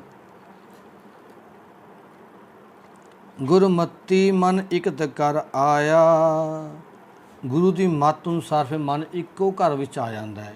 ਇਕਤ ਘਰ ਆਇਆ ਮਤਲਬ ਘਰ ਵਿੱਚ ਉਸ ਨੂੰ ਇੱਕ ਮਹਿਸੂਸ ਹੋਣ ਲੱਗ ਜਾਂਦਾ ਹੈਗਾ। ਸੱਚਾ ਰੰਗ ਰੰਗਾਵਨਿਆ, ਫਿਰ ਉਹ ਸੱਚੇ ਦੇ ਰੰਗ ਵਿੱਚ ਰੰਗਿਆ ਜਾਂਦਾ ਹੈ। ਰਹਾਉ, ਗੁਰੂ ਜੀ ਕਹਿੰਦੇ ਨਾ ਤੁਕਾਂ ਨੂੰ, ਜੋ ਰਹਾਉ ਦੀ ਤੁਕ ਕਹਿੰਦੇ ਆਪਾਂ ਵੀ ਰਹਾਉ ਬੋਲਦੇ ਹਾਂ, ਵੀ ਇਹਨਾਂ ਤੁਕਾਂ ਨੂੰ ਜੇ ਅਸੀਂ ਪੜ੍ਹ ਕੇ ਹਟੇ ਹਾਂ ਪੰਕਤੀਆਂ ਨੂੰ ਧਿਆਨ ਨਾਲ ਵਾਰ-ਵਾਰ ਸਮਝੋ, ਕਿਉਂਕਿ ਪੂਰਾ ਸ਼ਬਦ ਇਹਨਾਂ ਪੰਕਤੀਆਂ ਦੁਆਲੇ ਹੀ ਘੁੰਮ ਰਿਹਾ ਹੈ। ਪਹਿਲਾਂ ਇਹਨਾਂ ਪੰਕਤੀਆਂ ਨੂੰ ਕਲੀਅਰ ਕਰੋ, ਫਿਰ ਪੂਰੇ ਸ਼ਬਦ ਨੂੰ ਕਲੀਅਰ ਕਰੋ, ਤਾਂ ਤੁਹਾਡੇ ਜੀਵਨ 'ਚ ਬਦਲਾਅ ਆਊਗਾ। ਇਹ ਜਗ ਭੁੱਲਾ ਤੈਂ ਆਪ ਭੁਲਾਇਆ। ਗੁਰੂ ਜੀ ਕਹਿੰਦੇ ਇਹ ਜਗ ਭੁੱਲਾ ਹੋਇਆ ਪ੍ਰਮਾਤਮਾ, ਪਰ ਤੂੰ ਆਪ ਹੀ ਭੁਲਾਇਆ ਹੋਇਆ ਹੈ। ਹੁਣ ਆਪ ਭੁਲਾਇਆ ਦਾ ਮਤਲਬ ਇਹ ਨਹੀਂ ਕਿ ਆਪਾਂ ਆਪਣੇ ਆਪ ਮਨ ਕਰੀ ਵੀ ਠੀਕ ਹੈ ਫਿਰ ਤਾਂ ਭੁੱਲੇ ਹੀ ਹੋਇਆ। ਨਹੀਂ ਨਹੀਂ ਨਹੀਂ, ਆਪ ਭੁਲਾਇਆ ਮਤਲਬ ਉਹਨੇ ਸਾਰੇ ਸਾਧਨ ਸਾਨੂੰ ਦੇ ਦਿੱਤੇ ਪ੍ਰਮਾਤਮਾ ਨੇ। ਹੁਣ ਉਹ ਉਲਝ ਗਿਆ ਬੰਦਾ। ਜਿਵੇਂ ਕਿ ਜੰਗਲ 'ਚ ਜਾਈਏ, ਹੁਣ ਦੇਖੋ ਜੰਗਲ ਦੇ ਵਿੱਚ ਬੰਦਾ ਬਾਹਰ ਵੀ ਨਿਕਲ ਜਾਂਦਾ ਹੈ। ਕਈ ਬੰਦੇ ਉਹ ਜੰਗਲ 'ਚ ਉਲਝ ਵੀ ਜਾਂਦੇ ਨੇ। ਜੰਗਲ ਤਾਂ ਜੰਗਲ ਹੀ ਹੈ ਨਾ, ਹੈ ਤਾਂ ਸਾਰਿਆਂ ਵਾਸਤੇ ਸੇਮ ਜੰਗਲ ਉਹ। ਹੁਣ ਕਈ ਬੰਦੇ ਆਪਾਂ ਦੇਖਦੇ ਹਾਂ ਮੈਨ ਵਰਸਸ ਵਾਈਲਡ ਦੇਖਦੇ ਹਾਂ, ਉਹ ਬੰਦਾ ਨਿਕਲ ਵੀ ਜਾਂਦਾ। ਕਈ ਬੰਦੇ ਦੇਖਦੇ ਨਿਕਲ ਹੀ ਨਹੀਂ ਪਾਉਂਦੇ, ਫਸ ਜਾਂਦੇ ਜੰਗਲ ਦੇ ਘੁੰਮਣ ਘੇਰੀ 'ਚ। ਪਰ ਜੰਗਲ ਤਾਂ ਸਾਰਿਆਂ ਬੰਦਿਆਂ ਲਈ ਸੇਮ ਸੀਗਾ। ਇਹ ਕਿਵੇਂ ਹੋ ਗਿਆ ਵੀ ਇੱਕ ਨਿਕਲ ਗਿਆ ਇੱਕ ਰਹਿ ਕੇ ਫਸ ਗਿਆ? ਮਤਲਬ ਜੰਗਲ ਪਰਮਾਤਮਾ ਨੇ ਸਾਰਿਆਂ ਵਾਸਤੇ ਸੇਮ ਬਣਾਇਆ ਹੈ ਦੁਨੀਆ। ਇਹ ਜਗ ਭੁੱਲਾ ਤਾਂ ਆਪ ਭੁਲਾਇਆ। ਇਹ ਜੰਗਲ ਭੁੱਲਮ ਭੁਲੇਖਿਆ ਜਿਹੜਾ ਮਾਇਆ ਦਾ ਚੱਕਰ ਵੀ ਹੈ ਪਰਮਾਤਮਾ ਨੇ ਹੀ ਪੈਦਾ ਕੀਤਾ ਹੋਇਆ ਹੈ। ਇੱਕ ਵਿਸਾਰ ਦੂਜੈ ਲੋਭ ਆਇਆ। ਅਸੀਂ ਇੱਕ ਸੱਚ ਨੂੰ ਵਿਸਾਰ ਕੇ ਦੇਖੋ ਕਿੰਨੇ ਕੁ ਬੰਦੇ, ਸਭ ਨੂੰ ਪਤਾ ਵੀ ਨਿੰਦਿਆ ਮਾੜੀ ਹੈ, ਚੁਗਲੀ ਮਾੜੀ ਹੈ, ਕਿਸੇ ਦਾ ਬੁਰਾ ਸੋਚਣਾ ਮਾੜਾ ਹੈ, ਈਰਖਾ ਮਾੜੀ ਹੈ, ਠੱਗੀ ਮਾੜੀ ਹੈ, ਦੋ ਮਾੜਾ ਹੈ। ਪਰ ਦੇਖੋ ਵੀ ਆਪਾਂ ਕਿੰਨਾ ਟਾਈਮ ਇਹ ਚੀਜ਼ਾਂ ਨੂੰ ਛੱਡ ਪਾਉਂਦੇ ਹਾਂ। ਪਤਾ ਹੈ ਕੀ ਛੱਡ ਪਾਉਂਦੇ ਹਾਂ, ਫਿਰ ਕਰੀ ਜਾਂਦੇ ਹਾਂ। ਇਹਨੂੰ ਕਹਿੰਦੇ ਨੇ ਭੁੱਲਿਆ ਹੋਇਆ ਬੰਦਾ। ਪਤਾ ਹੁੰਦਾ ਫਿਰ ਵੀ ਭਰਮ ਭੁਲੇਖੇ 'ਚ ਪਿਆ ਹੋਇਆ ਬੰਦਾ। ਇੱਕ ਨੂੰ ਵਿਸਾਰ ਕੇ ਦੂਜੇ 'ਚ। ਸਭ ਨੂੰ ਪਤਾ ਹੈ ਪ੍ਰਮਾਤਮਾ ਸਾਰੀ ਜਗ੍ਹਾ 'ਤੇ ਇੱਕ ਹੈ, ਚੰਗੇ ਕਰਮਾਂ ਨਾਲ ਹੀ ਪ੍ਰਾਪਤ ਹੁੰਦਾ। ਫਿਰ ਆਪਾਂ ਚੰਗੇ ਕਰਮ ਕਿਉਂ ਨਹੀਂ ਕਰਦੇ? ਫਿਰ ਅਸੀਂ ਮੜੀਆਂ ਮਸਾਣੀਆਂ, ਧਾਗੇ, ਤਵੀਤ, ਪਖੰਡੀਆਂ ਔਰ ਪੁਜਾਰੀਆਂ ਲਏ ਫਸੀ ਜਾਂਦੇ ਹਾਂ ਜਾ ਕੇ। ਜਦ ਕਿ ਮਨ 'ਚ ਗੱਲ ਸਭ ਨੂੰ ਪਤਾ ਹੁੰਦੀ ਹੈ ਵੀ ਬਸ ਠੀਕ ਹੈ, ਪਰ ਮਨ ਫਿਰ ਵੀ ਉਹਨਾਂ ਵੱਲ ਭਰਮ ਭੁਲੇਖਿਆਂ 'ਚ ਪਈ ਜਾਂਦਾ ਜਾ ਕੇ। ਅਨਦਿਨ ਸਦਾ ਫਿਰੈ ਭ੍ਰਮ ਭੂਲਾ। ਦਿਨ ਰਾਤ ਸਦਾ ਹੀ ਉਹ ਭਰਮ ਵਿੱਚ ਭੁੱਲਿਆ ਭੜਕੀ ਜਾਂਦਾ ਹੈ। ਬਿਨ ਨਾਵੈ ਦੁੱਖ ਪਾਵਨਿਆ। ਬਿਨਾਂ ਨਾਮ ਤੋਂ, ਬਿਨਾਂ ਪ੍ਰਮਾਤਮਾ ਦੀ ਸਿੱਖਿਆ ਤੋਂ, ਗੁਰੂ ਦੀ ਸਿੱਖਿਆ ਤੋਂ ਉਹ ਦੁੱਖ ਹੀ ਪ੍ਰਾਪਤ ਕਰਦਾ ਹੈ। ਜੇ ਸਿੱਖਿਆ ਮਿਲ ਜਾਵੇ, ਜੇ ਕੋਈ ਬੰਦਾ ਜੰਗਲ ਦੇ ਵੀ ਸਾਨੂੰ ਇਹ ਦੱਸ ਦੇਵੇ ਭਈ ਆਹ ਪੰਗਡੰਡੀ ਫੜ ਲਈ, ਇਹ ਨਾ ਛੱਡੀ, ਜੇ ਸਾਨੂੰ ਕੋਈ ਦੱਸਣ ਵਾਲਾ ਮਿਲ ਜਾਵੇ, ਹੁਣ ਅਸੀਂ ਉਹ ਪੰਗਡੰਡੀ ਫੜੀ ਹੈ ਨਾ ਤਾਂ ਭਰਮ ਭੁੱਲੇ ਫਿਰੀ ਜਾਵਾਂਗੇ ਨਾ। ਜੇ ਉਹ ਸਾਨੂੰ ਕੋਈ ਦੱਸਣ ਵਾਲਾ ਹੈ ਵੀ ਤੂੰ ਆਹ ਪੰਗਡੰਡੀ ਨਾ ਛੱਡੀ ਭਾਈ, ਨਿਕਲ ਜਾਂਗੇ ਨਾ ਬਾਹਰ ਇੱਕ ਦਿਨ। ਤਾਂ ਬਿਨ ਨਾਵ ਹੈ, ਬਿਨਾਂ ਗੁਰੂ ਦੇ ਨਾਮ ਤੋਂ। ਨਾਮ ਕੀ ਸੀ ਆਪਾਂ ਨੇ ਪਹਿਲਾਂ ਪੜ੍ਹਿਆ? ਤਨ ਮਨ ਖੋਜੈ ਤਾਂ ਨਾਉ ਪਾਏ। ਪੜ੍ਹਿਆ ਸੀ ਨਾ ਸ਼ਬਦ, ਆਪਾਂ ਨੇ ਪੰਕਤੀ ਪੜ੍ਹੀ ਸੀ ਵੀ ਜਿਹੜਾ ਤਨ ਤੇ ਮਨ ਦੀ ਖੋਜ ਕਰਦਾ ਉਹ ਨਾਮ ਦੀ ਪ੍ਰਾਪਤੀ ਕਰਦਾ। ਤਾਂ ਗੁਰੂ ਦਾ ਨਾਮ ਕੀ ਹੈ? ਇਹ ਹੈ। ਅਸੀਂ ਖੋਜ ਕਰਨੀ ਹੈ ਤਨ ਤੇ ਮਨ ਦੀ ਮਿਹਨਤ ਨਾਲ। ਬਿਨ ਨਾਵ ਹੈ, ਇਸ ਤੋਂ ਬਿਨਾਂ ਸਭ ਦੁੱਖ ਪਾਉਂਦੇ ਨੇ ਜਿਹੜੇ ਆਪਣੀ ਖੋਜ ਨਹੀਂ ਕਰਦੇ ਤਨ ਤੇ ਮਨ ਦੀ। ਜੋ ਰੰਗ ਰਾਤੇ ਕਰਮ ਵਿਦਾਤੇ, ਗੁਰ ਸੇਵਾ ਤੇ ਜੁਗ ਚਾਰੇ ਜਾਤੇ। ਜੋ ਰੰਗ ਰਾਤੇ ਕਹਿੰਦੇ ਜੀਵਾਂ ਦੇ ਜੋ ਪ੍ਰੇਮ ਦੇ ਰੰਗ ਵਿੱਚ ਜੋ ਜੀਵ ਇਸ ਧਰਤੀ 'ਤੇ ਪੈਦਾ ਹੁੰਦੇ ਹਨ, ਜੋ ਪਰਮਾਤਮਾ ਦੇ ਪ੍ਰੇਮ ਰੰਗ ਵਿੱਚ ਰੱਤੇ ਜਾਂਦੇ ਹਨ। ਜੋ ਰੰਗ ਰਾਤੇ, ਰਾਤੇ ਕਰਮ ਵਿਧਾਤੇ, ਰਤੇ ਜਾਂਦੇ ਹਨ। ਕਰਮ ਵਿਧਾਤੇ ਆਪਣੇ ਸੋਹਣੇ ਕਰਮਾਂ ਨਾਲ ਕਿਵੇਂ ਰੰਗੇ ਜਾਵਾਂਗੇ ਆਪਾਂ? ਆਪਣੇ ਸੋਹਣੇ ਜੋ ਚੰਗੇ ਕੰਮ ਕਰਾਂਗੇ, ਇੱਕ ਦੂਜੇ ਦਾ ਹੈਲਪ ਕਰਾਂਗੇ, ਪਿਆਰ ਦੀ ਭਾਵਨਾ, ਜੈਲਸੀ ਈਰਖਾ ਨਹੀਂ ਕਰਾਂਗੇ ਇੱਕ ਦੂਜੇ ਨਾਲ, ਚੰਗੇ ਪ੍ਰੇਮ ਦੀ ਗੱਲ ਕਰਾਂਗੇ ਇੱਕ ਦੂਜੇ ਨਾਲ, ਕਿਸੇ ਦਾ ਬੁਰਾ ਨਹੀਂ ਸੋਚਾਂਗੇ, ਤਾਂ ਕਰਮ ਵਿਧਾਤੇ। ਗੁਰ ਸੇਵਾ ਤੇ ਜੁਗ ਚਾਰੇ ਜਾਤੇ, ਗੁਰੂ ਦੀ ਸਿੱਖਿਆ ਲੈ ਕੇ ਜਿਨ੍ਹਾਂ ਦਾ ਮਨ ਪ੍ਰਮਾਤਮਾ ਦੇ ਚਰਨਾਂ ਵਿੱਚ ਟਿਕ ਜਾਂਦਾ ਹੈ, ਠੀਕ ਹੈ ਜੀ, ਜੁਗ ਚਾਰੇ ਜਾਤੇ, ਮਤਲਬ ਕਿ ਇੱਦਾਂ ਕਰਨ ਨਾਲ ਜਿੰਨੇ ਵੀ ਯੁੱਗ ਨੇ, ਭਾਵ ਯੁੱਗਾਂ ਦਾ ਮਤਲਬ ਇਹ ਹੁੰਦਾ ਹੈ ਕਿ ਹਰ ਸਮੇਂ ਉਹਨਾਂ ਦੀ ਇੱਜ਼ਤ ਹੁੰਦੀ ਹੈ। ਜਿਵੇਂ ਜਿਹਨੇ ਪੁਰਾਣੇ ਚੰਗੇ ਵਿਅਕਤੀ ਹੋਏ ਨੇ, ਜਿਨ੍ਹਾਂ ਦੀ ਆਪਾਂ ਨਾਮ ਲੈਂਦੇ ਹਾਂ, ਹਮੇਸ਼ਾ ਰਿਸਪੈਕਟ ਕਰਦੇ ਆ ਨਾ। ਜੁਗ ਚਾਰੇ ਜਾਤੇ, ਹਰ ਸਮੇਂ ਲੋਕ ਉਹਨਾਂ ਦੀ ਇੱਜ਼ਤ ਕਰਦੇ ਨੇ, ਚਾਹੇ ਕੋਈ ਵੀ ਹੈ। ਈਸਾ ਮਸੀਹ ਜੀ ਤੋਂ ਲੈ ਕੇ ਹਜ਼ਰਤ ਮੁਹੰਮਦ ਸਾਹਿਬ ਤੋਂ ਲੈ ਕੇ, ਪੁਰਾਣੇ ਸਮੇਂ ਦੀ ਗੱਲ ਕਰ ਰਹੇ ਹਾਂ ਆਪਾਂ, ਹੁਣ ਤੱਕ ਦੇ ਸਮੇਂ 'ਚ ਆ ਜਾਓ, ਜਿੰਨੇ ਵੀ ਚੰਗੇ ਵਿਅਕਤੀ ਹੋਏ ਨੇ, ਠੀਕ ਹੈ ਜੀ, ਗੁਰੂਆਂ ਨੇ ਤਾਂ ਲੈਣੇ ਲਗਾਤੀ ਚੰਗੇ ਵਿਅਕਤੀਆਂ ਦੀ। ਘਰ ਘਰ 'ਚ ਜਿਹੜਾ ਗੁਰਸਿੱਖ ਬਣਿਆ ਸੀ ਉਸ ਟਾਈਮ, ਕਹਾਣੀਆਂ ਕਿ ਚਲੋ ਉੱਧਰ ਤਾਂ ਆਪਾਂ ਇੱਕ ਇੱਕ ਬੰਦੇ ਦਾ ਨਾਮ ਲੈਂਦੇ ਹਾਂ, ਠੀਕ ਹੈ ਜੀ, ਪਰ ਗੁਰੂ ਨਾਨਕ ਪਾਤਸ਼ਾਹ ਨੇ ਤਾਂ ਝੜੀਓ ਲਾਤੀ, ਹਰ ਇੱਕ ਨੂੰ ਆਪਣੇ ਬਰਾਬਰ ਕਰਕੇ ਖੜਾ ਕਰਤਾ ਗੁਰੂ ਜੀ ਨੇ। ਹਰ ਇੱਕ ਸਿੱਖ ਨੂੰ ਇੱਕ ਲੈਵਲ 'ਤੇ, ਇੱਕ ਪੂਰੇ ਉੱਪਰਲੇ ਲੈਵਲ 'ਤੇ ਲਿਆ ਕੇ ਖੜਾ ਕਰਤਾ ਸੀਗਾ। ਤਾਂ ਉਹਨਾਂ ਦਾ ਤਾਂ ਆਪਾਂ ਕਹਿ ਹੀ ਨਹੀਂ ਸਕਦੇ ਕਹਾਣੀ ਚੇਂਜ ਗੱਲ ਹੀ ਨਹੀਂ ਕਰ ਸਕਦੇ। ਮਤਲਬ ਜੋ ਵੀ ਜੁੜੇ,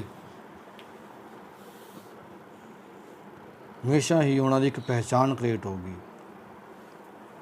ਜਿਸ ਨੂੰ ਆਪ ਦੇ ਵਡਿਆਈ, ਹਰ ਕੈ ਨਾਮ ਸਮਾਵਨਿਆ। ਫਿਰ ਜਿਸ ਨੂੰ ਪ੍ਰਮਾਤਮਾ ਵਡਿਆਈ ਦਿੰਦਾ, ਕਿਵੇਂ ਦਿੰਦਾ? ਹਰ ਕੈ ਨਾਮ ਸਮਾਵਨਿਆ, ਉਹ ਹਰੀ ਦੇ ਨਾਮ ਵਿੱਚ ਜੁੜ ਜਾਂਦੇ ਹਨ, ਚੰਗੇ ਕੰਮਾਂ ਵਿੱਚ ਲੱਗ ਜਾਂਦੇ ਹਨ, ਗੁਰੂ ਦੀ ਸਿੱਖਿਆਵਾਂ 'ਤੇ ਤੁਰ ਪੈਂਦੇ ਹਨ। ਇੱਕ ਪੰਕਤੀ ਕਹਿਣ ਦਾ ਮਤਲਬ ਇਹ ਹੈ ਵੀ ਜੇ ਅਸੀਂ ਗੁਰੂ ਦੀ ਸਿੱਖਿਆਵਾਂ ਤੁਰਵਾਂਗੇ, ਚੰਗੇ ਕੰਮਾਂ ਲੱਗ ਜਾਵਾਂਗੇ, ਤਾਂ ਅਸੀਂ ਵੀ ਵਡਭਾਗੀ ਬਣ ਜਾਵਾਂਗੇ, ਅਸੀਂ ਵੀ ਵਡਭਾਗੀ ਬਣ ਜਾਵਾਂਗੇ। ਮਾਇਆ ਮੋਹ ਹਰ ਚੇਤੈ ਨਾਹੀ, ਜੰਪੁਰ ਬੱਧਾ ਦੁੱਖ ਸਹਾਈ। ਮਾਇਆ ਦੇ ਮੋਹ ਵਿੱਚ ਫਸਿਆ ਹੋਇਆ ਹੈ ਅਸੀਂ ਸਾਰੇ। ਗੁਰੂ ਜੀ ਕਹਿੰਦੇ ਮਾਇਆ ਦੇ ਮੋਹ ਵਿੱਚ ਫਸੇ ਹਾਂ, ਉਸ ਹਰੀ ਪ੍ਰਮਾਤਮਾ ਨੂੰ ਚੇਤੇ ਨਹੀਂ ਕਰ ਰਹੇ।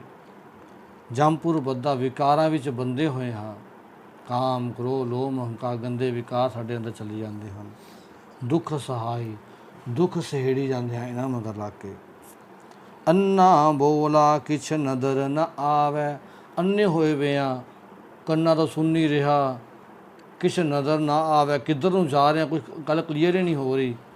ਜੇ ਜਿਸ ਬੰਦੇ ਦਾ ਜੀਵਨ 'ਚ ਕੋਈ ਲਕਸ਼ ਨਾ ਹੋਵੇ, ਪਤਾ ਨਾ ਹੋਵੇ ਮੈਂ ਕੀ ਕਰਨਾ ਹੈ, ਉਹ ਅੰਨੇ ਬੋਲੇ ਸਮਾਣੇ ਹੈ ਨਾ। ਜਿਵੇਂ ਅੰਨੇ ਬੋਲੇ ਨੂੰ ਕੁਛ ਨਹੀਂ ਪਤਾ ਕਿੱਧਰ ਨੂੰ ਤੁਰੀ ਜਾਂਦਾ।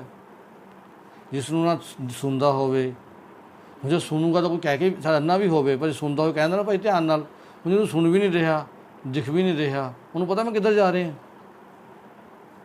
ਇੱਦਾਂ ਹੀ ਸਾਡੇ ਹਾਲਾਤ ਨੇ। ਜੇ ਸਾਡੇ ਜੀਵਨ ਦਾ ਕੋਈ ਲਕਸ਼ ਨਾ ਬਣਿਆ ਭਾਈ, ਸਾਡੇ ਜੀਵਨ ਦਾ ਕੋਈ ਉਦੇਸ਼ ਨਾ ਬਣਿਆ, ਗੁਰੂ ਦੀ ਸਿੱਖਿਆਵਾਂ 'ਤੇ ਨਾ ਚੱਲੇ, ਅਸੀਂ ਵੀ ਅੰਨੇ ਬੋਲੇ ਸਮਾਣਾ ਬਸ ਤੁਰੀ ਜਾ ਰਹੇ ਹਾਂ, ਪਰ ਜਾਣਾ ਨਹੀਂ ਪਤਾ ਕਿੱਧਰ। ਪਤਾ ਨਾ ਸਾਨੂੰ ਗੁਰੂ ਦੀ ਗੱਲ ਸੁਣੇ ਰਹੀ ਹੈ, ਬੋਲੇ ਆ। ਜੇ ਸੁਣੀ ਰਹੀ ਗੁਰੂ ਦੀ ਗੱਲ ਤਾਂ ਹੀ ਬੋਲੀ ਆ ਅਸੀਂ। ਜੇ ਸੁਣੀ ਹੋਊਗੀ ਸਿੱਧੇ ਰਸਤੇ ਤੁਰਦੇ।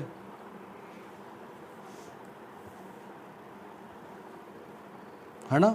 ਫਿਰ ਅਸੀਂ ਬਾਹਰ ਕੁਰਸੀਆਂ ਪਿੱਛੇ ਇੱਕ ਦੂਜੇ ਨਾਲ ਉਹ ਕਰੀ ਜਾਂਦੇ ਹਾਂ। ਗੁਰੂ ਦੀ ਗੱਲ ਸਮਝ ਨਹੀਂ ਪੈ ਰਹੀ ਕਿ ਅਸੀਂ ਚੰਗੇ ਇਨਸਾਨ ਬਣਨਾ ਹੈ, ਇੱਕ ਦੂਜੇ ਦੀ ਅਸੀਂ ਹੈਲਪ ਕਰਨੀ ਹੈ, ਚੰਗੇ ਵਿਚਾਰ ਲੈ ਕੇ ਆਉਣੇ ਨੇ ਨਾਲ। ਮਨਮੁਖ ਪਾਪ ਪਚਾਵਨਿਆ, ਫਿਰ ਉਹ ਮਨ ਦੇ ਮਗਰ ਲਾ ਕੇ ਪਾਪਾਂ ਵਿੱਚ ਹੀ ਪਚੇ ਰਹਿੰਦੇ ਨੇ, ਗਲਤ ਰਸਤਿਆਂ 'ਤੇ ਤੁਰੀ ਜਾਂਦੇ ਨੇ। ਇੱਕ ਰੰਗ ਰਾਤੇ ਜੋ ਤੁਧ ਆਪ ਲਿਵ ਲਾਏ, ਕਹਿੰਦੇ ਜਿਨ੍ਹਾਂ ਨੂੰ ਪ੍ਰਮਾਤਮਾ ਤੂੰ ਆਪਣੀ ਲਿਵ ਵਿੱਚ ਲਾ ਲੈਂਦਾ। ਮਤਲਬ ਇੱਕ ਹੁੰਦਾ ਨਾ ਵੀ ਇਹਦਾ ਧੁਨ ਲੱਗ ਗਈ, ਇਹਦਾ ਲਿਵ ਲੱਗ ਗਈ, ਬਸ ਇਹ ਤਾਂ ਹੁਣੇ ਰਸਤੇ 'ਤੇ ਹੁਣ ਤੁਰੀ ਜਾਂਦਾ, ਕਿਸੇ ਦੀ ਪ੍ਰਵਾਹ ਨਹੀਂ ਕਰਦਾ। ਜਿਹਨੇ ਕੁਛ ਕਰਨਾ ਉਹ ਦੁਨੀਆ ਦੀ ਗੱਲਾਂ ਨਹੀਂ ਸੁਣਦੇ, ਕਿਉਂਕਿ ਜੇ ਦੁਨੀਆ ਦੀ ਗੱਲਾਂ ਸੁਣ ਕੇ ਖਿਜਣਗੇ ਨਾ, ਉਹਨੂੰ ਪਤਾ ਮੇਰਾ ਸਮਾਂ ਖਰਾਬ ਹੋਊਗਾ।